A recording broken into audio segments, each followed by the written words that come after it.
መጽሐፈ ምሳሌ ምዕራፍ 20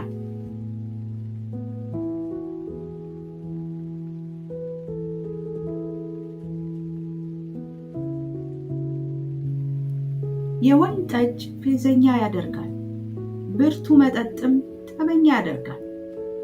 በዚህም የሳተ ሁሉ ጠቢብ አይደለም። የንጉሥ ቁጣ እንደ አንበሳ ግሳት ነው፣ የሚያስቆጣውም ሰው የራሱን ነፍስ ይበድላል። ከክርክር ይርቅ ዘንድ ለሰው ክብሩ ነው፣ ሰነፍ ሁሉ ግን እንዲህ ባለ ነገር ይጣመራል። ታካች ሰው በብርድ ምክንያት አያርስም፣ ስለዚህ በመከር ይለምናል፣ ምንም አያገኝም። ምክር በሰው ልብ እንደ ጠሊቅ ውሃ ነው፣ አእምሮ ያለው ሰው ግን ይቀዳዋል። ብዙ ሰዎች ቸርነታቸውን ያወራሉ፣ የታመነውን ሰው ግን ማን ያገኘዋል? ጻድቅ ያለ ነውር ይሄዳል፣ ልጆቹም ከእርሱ በኋላ ምስጉኖች ናቸው። በፍርድ ወንበር የተቀመጠ ንጉሥ ክፉውን ሁሉ በዓይኖቹ ይበትናል። ልቤን አነጻው ከኃጢአትም ጠራው የሚል ማን ነው? ሁለት ዓይነት ሚዛንና ሁለት ዓይነት መስፈሪያ፣ ሁለቱ በእግዚአብሔር ፊት ርኩሳን ናቸው።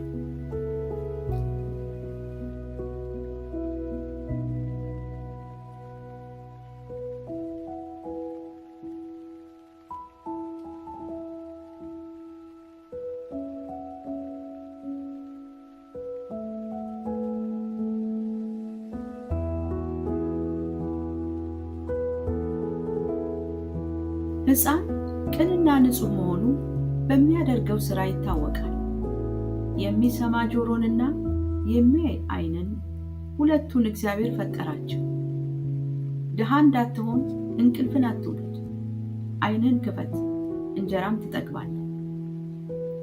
የሚገዛ ሰው ክፉ ነው ይላል፣ በሄደ ጊዜ ግን ይመካል። ወርቅና ብዙ ቀይ ዕንቁ ይገኛል፣ የእውቀት ከንፈር ግን የከበረች ጌጥ ናት። ለማያውቀው ከተዋሰ ሰው ልብሱን ውሰድ፣ ለእንግዳ የተዋሰውንም እርሱን አግተው። የሐሰት እንጀራ ለሰው የጣፈጠ ነው፣ ከዚያ በኋላ ግን አፉ ጭንጫ ይሞላል። ሐሳብ በምክር ትጸናለች፣ በመልካምም ምክር ሰልፍ አድርግ። ዘዋሪ ሐሜተኛ ምስጢርን ይገልጣል፣ ከንፈሩን የሚያሞጠሙት ሰውን አትገናኝም። አባቱን ወይም እናቱን የሚሰድብ በድቅድቅ ጨለማ መብራቱ ይጠፋል።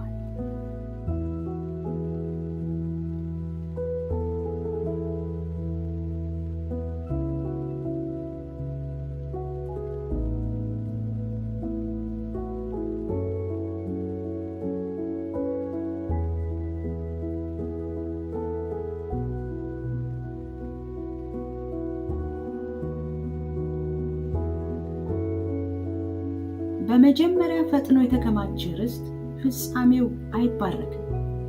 ክፉ መልሳለሁ አትበል፣ እግዚአብሔርን ተማመን እርሱም ያድንሃል። ሁለት ዓይነት ሚዛን በእግዚአብሔር ዘንድ አስጸያፊ ነው፣ ሐሰተኛ ሚዛንም መልካም አይደለም። የሰው አካሄዱ ከእግዚአብሔር ዘንድ ነው፣ እንግዲያስ ሰው መንገዱን እንዴት ያስተውላል? ሰው በችኮላ ለእግዚአብሔር የተቀደሰ ነው ብሎ ቢሳል ከተሳለም በኋላ ቢጸጸት ወጥመድ ነው። ጠቢብ ንጉሥ ኃጥአንን በመንሽ ይበትናቸዋል፣ መንኮራኩሩንም በእነርሱ ላይ ያንኮራኩርባቸዋል። የሰው መንፈስ የእግዚአብሔር መብራት ነው፣ የሆዱን ጉርጆች ሁሉ የሚመረምር።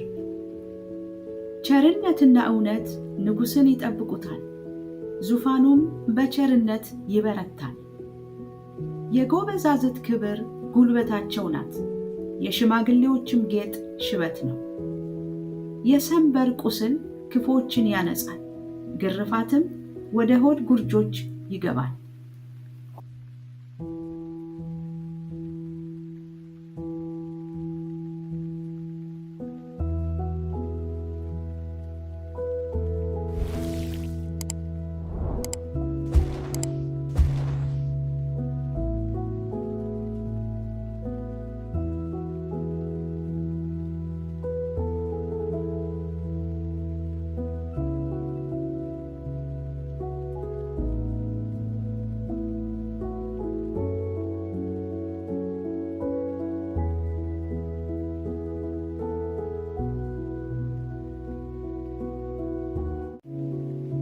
መጽሐፈ ምሳሌ ምዕራፍ 21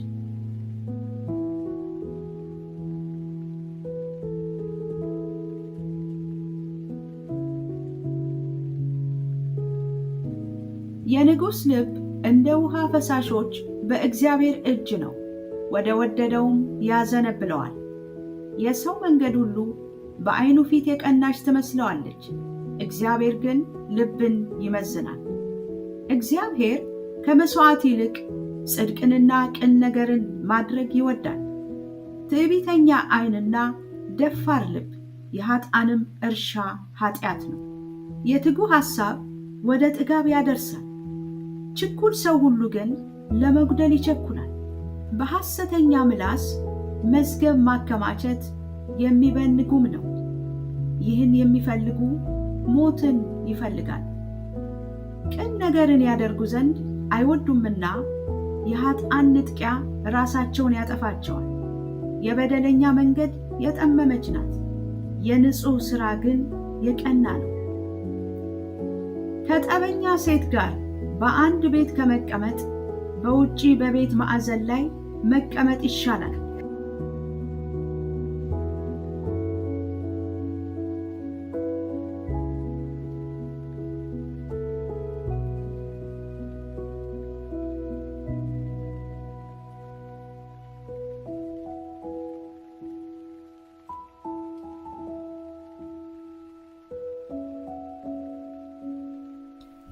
የኃጥእ ነፍስ ክፉን ትመኛለች፣ በፊቱም ባልንጀራው ሞገስን አያገኝም። ፌዘኛ ቅጣትን በተቀበለ ጊዜ አላዋቂ ሰው ጥበብን ያገኛል። ጠቢብም ቢማር ዕውቀትን ይቀበላል። ጻድቅ ስለ ኃጥእ ቤት ያስባል፣ ኃጥአንም ለጥፋት እንደተገለበጡ። የድሃውን ጩኸት እንዳይሰማ ጆሮውን የሚደፍን ሰው እርሱ ራሱ ይጮኻል አይሰማለትምም። ስጦታ በስውር ቁጣን ታጠፋለች፣ የብብትም ውስጥ ጉቦ ጽኑ ቁጣን ታበርዳለች። ፍርድን ማድረግ ለጻድቅ ደስታ ነው፣ ኃጢአትን ለሚያደርጉ ግን ጥፋት ነው። ከማስተዋል መንገድ የሚሳሳት ሰው በሙታን ጉባኤ ያርፋል። ተድላ የሚወድ ድሃ ይሆናል፣ የወይን ጠጅንና ዘይትንም የሚወድ ባለጠጋ አይሆንም። ኃጥእ የጻድቅ ቤዛ ነው፣ በደለኛም የቅን ሰው ቤዛ ነው። ከጠበኛና ከቁጡ ሴት ጋር ከመቀመጥ በምድረ በዳ መቀመጥ ይሻላል። የከበረ መዝገብና ዘይት በጠቢብ ሰው ቤት ይኖራል፣ አእምሮ የሌለው ሰው ግን ይውጠዋል።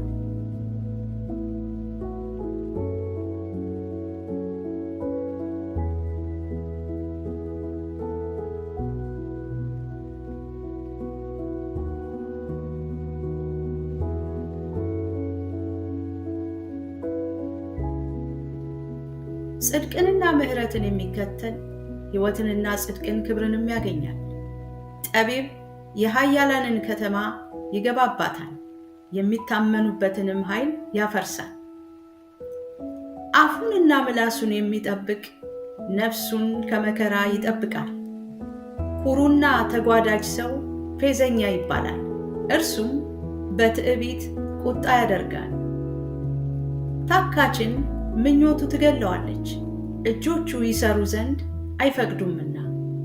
ኃጥእ ቀኑን ሁሉ ምኞትን ይመኛል፣ ጻድቅ ግን ይሰጣል አይሰስትም። የኃጥአን መሥዋዕት አስጸያፊ ነው፣ ይልቁንም በክፉ ሐሳብ ሲያቀርቡት አስጸያፊ ነው። ሐሰተኛ ምስክር ይጠፋል፣ የሚሰማ ሰው ግን ተጠንቅቆ ይናገራል። ኃጥእ ፊቱን ያጠነክራል፣ ቅን ሰው ግን መንገዱን ያጸናል። ጥበብ ወይም ማስተዋል ወይም ምክር በእግዚአብሔር ላይ የለም። ፈረስ ለጦርነት ቀን ይዘጋጃል፣ ድል ግን ከእግዚአብሔር ዘንድ ነው።